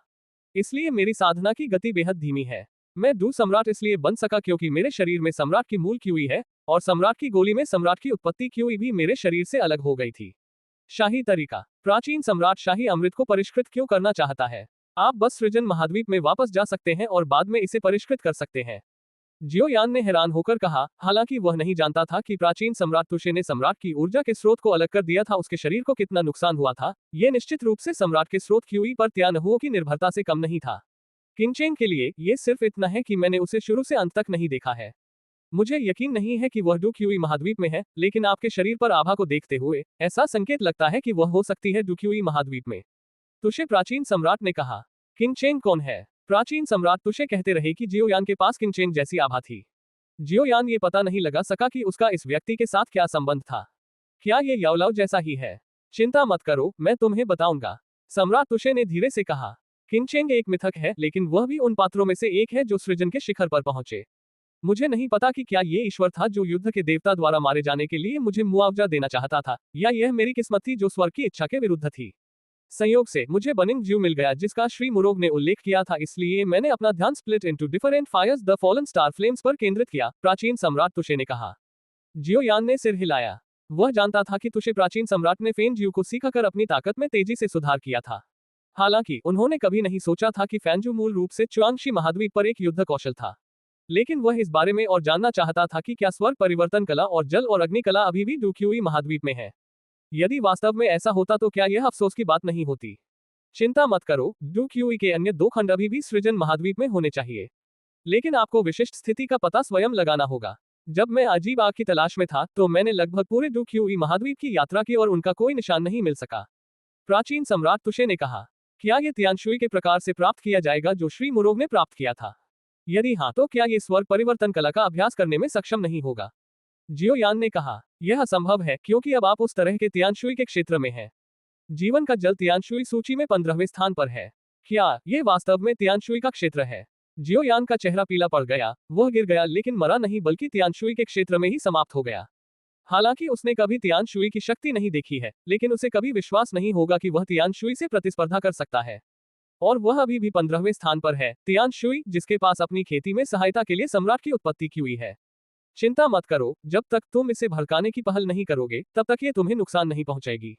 यही कारण है कि मैंने तुम्हें इस लड़की को ढूंढने के लिए कहा था। जब तक तुम यहाँ हो वह ठीक हो जाएगा, तुओ शेगु सम्राट ने कहा। क्यों? क्या वह मुझसे डरती है? जियोयान ने कहा। अपनी ताकत से वह आपको आधी चाल में ही मार सकती है।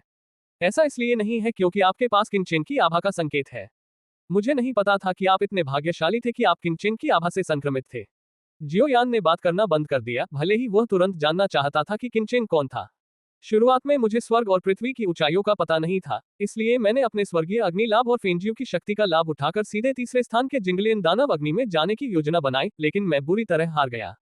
मैं इसकी पकड़ से बचने की बहुत कोशिश की। बाहर आओ, तुशेगु सम्राट ने कहा। जियो यान भी हैरान था। तार्किक रूप से कहें तो एक स्वर्गीय अग्नि सम्राट के रूप में तुशे प्राचीन सम्राट के पास अजीब आग पर दमन का स्तर होना चाहिए। शायद ये सम्राट की उत्पत्ति क्यूई के कारण था। फॉलन स्टार फ्लेम के विभाजन के बाद सम्राट की उत्पत्ति क्यूई पर उनकी निर्भरता कम हो गई। डू क्यूई महाद्वीप पर उसे जन्मजात लाभ प्राप्त है। तो तब से मैंने कमजोर विदेशी आग को एक एक करके भस्म करना शुरू कर दिया। अंत में दूसरे स्थान पर रहने वाली शून्य निगलने वाली लौ भी मेरे द्वारा भस्म हो गई। मेरे सम्राट की उत्पत्ति क्यूई की मदद से मैं टूट गया और डू डू बन गया सम्राट, और डॉकी महाद्वीप के लोगों के लिए घोषणा की कि वह तुषे प्राचीन सम्राट थे। हालांकि 4 शीर्ष 9 सितारा लड़ाकू संत थे जिन्होंने मेरी अवज्ञा की, और उनमें से एक ताइक्सु प्राचीन ड्रैगन कबीले का ड्रैगन सम्राट था। अंत में मैंने उन्हें मौका नहीं दिया। मैंने किसी भी अवसर पर अन्य 3 लड़ाकू संतों को सीधे मार डाला। जब मैं ताइक्सु प्राचीन ड्रैगन कबीले के ड्रैगन राजा को मारने वाला था तो मुझे क्रोध की एक कमजोर आभा महसूस हुई। श्रेष्ठता के कारण मुझे कमजोर महसूस हुआ। मैं लड़ाकू सम्राट भी भयभीत था। मेरी आत्मा पर दबाव केवल एक क्षण के लिए था, लेकिन फिर भी मैंने इसे पहचान लिया कि यह 4 लड़ाकू देवताओं में से एक था जो अन्य 3 से घिरा हुआ था। किंगचेंग ने कहा। जियो यान ने निगल लिया। ये किंगचेंग वास्तव में एक लड़ने वाला देवता था और एक सुपर राक्षस था जो एक के साथ 3 से लड़ सकता था। मैं उस समय स्तब्ध था। मैंने उसकी सांसों को महसूस करने की कभी उम्मीद नहीं की थी। साथ ही जो अजीब आग मैंने बुझाई थी वह आगे बढ़ने के लिए तैयार लग रही थी। इसलिए मैंने अजीब आग को दबा दिया और सम्राट के अमृत को परिष्कृत करने के लिए अपने सम्राट की उत्पत्ति क्यूई को अपने शरीर से निकाला। मुझे आशा थी कि वह भविष्य में अमृत को तोड़ने और डू सम्राट बनने के लिए ले सकती है, लेकिन वह शोधन प्रक्रिया के आधे रास्ते पर थी जो गेहुओं का प्रतिरोध और अधिक उग्र हो गया। मेरे पास दवा को परिष्कृत करने और इस अर्थ तैयार उत्पाद को तुषे प्राचीन सम्राट की गुफा में डालने के अलावा कोई विकल्प नहीं था।